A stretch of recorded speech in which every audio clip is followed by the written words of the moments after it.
Hello everyone, welcome to this video. Finally, NEET 2024 result declare ஆயிடுச்சு. So first of all, congratulations to everyone. இவ்வளவு நாள் போட்ட hard work, efforts, sacrifice, நீங்க கஷ்டப்பட்டு படிச்சதுக்கு எல்லாத்துக்கும் ஒரு ஃபைனல் ரிசல்ட் இன்னைக்கு கிடைச்சிருச்சு. Once again congratulations. நல்ல மார்க் எடுத்த எல்லாருக்குமே இத்தனை நாள் உங்க கனவு இன்னைக்கு நினைவாக போகுது. நிம்மதியா இன்னைக்கு போய் தூங்குங்க. பட் இன்கேஸ் சில ஸ்டூடெண்ட்ஸ்க்கு மார்க் கம்மியாயிருச்சு அப்படின்னா டோன்ட் ஃபீல், ரொம்ப ஒரி பண்ணாதீங்க. இது ஒரு பார்ட் ஆஃப் லைஃப் தான், இது ஒரு ஃபேஸ் ஆஃப் லைஃப், அவ்வளவுதான். இதை தாண்டி நிறைய இருக்கு உங்க லைஃப்ல. ஒரு சின்ன ஸ்டெப் இது, அவ்வளவுதான். இந்த ஸ்டெப் எடுத்து வச்சீங்கன்னா MBBS அப்படிங்கிற ஒரு பெரிய ஜேர்னிக்குள்ள போகலாம். அப்படி இல்லாட்டி வெயிட் பண்ணி நெக்ஸ்ட் இயர் போகலாம். அப்படி இல்லாட்டி இதை தாண்டி நிறைய ஆப்ஷன்ஸ் இருக்கு, நிறைய சான்ஸ் இருக்கு.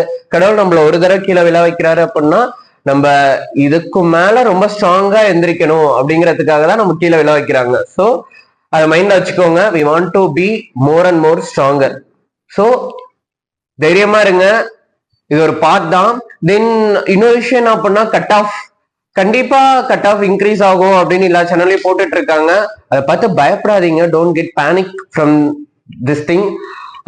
நமக்கு கட் ஆஃப் இன்க்ரீஸ் ஆகுது, டிக்ரீஸ் ஆகுது, அதெல்லாம் தாண்டி நம்ம போட்ட எஃபர்ட்டுக்கு நமக்கு இந்த ரிசல்ட் கிடைச்சிருச்சு. நம்ம சந்தோஷமா இன்னைக்கு தூங்க போறோம். அது மட்டும் மைண்ட்ல வச்சுக்கோங்க. இன்னும் டிஎன் மெடிக்கல் செலெக்ஷன்ல கவுன்சிலிங் கால்ஃபர் பண்ணும், அதுக்கு இன்னும் 1 month டைம் எடுத்துக்குவாங்க. அதுக்கப்புறம் திருப்பி தமிழ்நாட்டுல திருப்பி ரேங்க் ரெடி பண்ணுவாங்க. ஸோ அதெல்லாம் பார்த்துட்டு நம்ம டிசைட் பண்ணிக்கலாம் நமக்கு கட் ஆஃப் இன்க்ரீஸ் ஆகுமா டிக்ரீஸ் ஆகுமா அப்படின்ட்டு. ஸோ என்னோட ஒரு சின்ன ஃப்ரெண்ட்ஸ் கூட நான் பண்ண டிஸ்கஷன்ல எனக்கு தெரிஞ்ச விஷயம் என்ன பண்ணா, கண்டிப்பா கட் ஆஃப் இன்க்ரீஸ் ஆக தான் போகுது.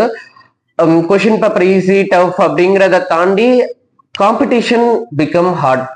காம்படிஷன் அதிகமாயிட்டே இருக்கு வருஷத்துக்கு வருஷம். அது இந்த வருஷம் ரொம்ப பிக்கஸ்ட் லெவல் ஆஃப் காம்படிஷன்ல அப்ளிகேஷன்ஸ் அதிகம்.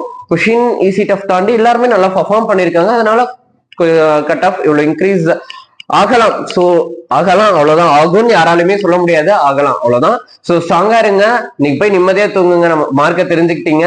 கட் ஆஃப் என்ன வேணா வரட்டும், கண்டிப்பா நமக்கு சீட் கிடைக்கும் அப்படின்னு கான்பிடென்ட்டா படுத்து தூங்குங்க. All the best.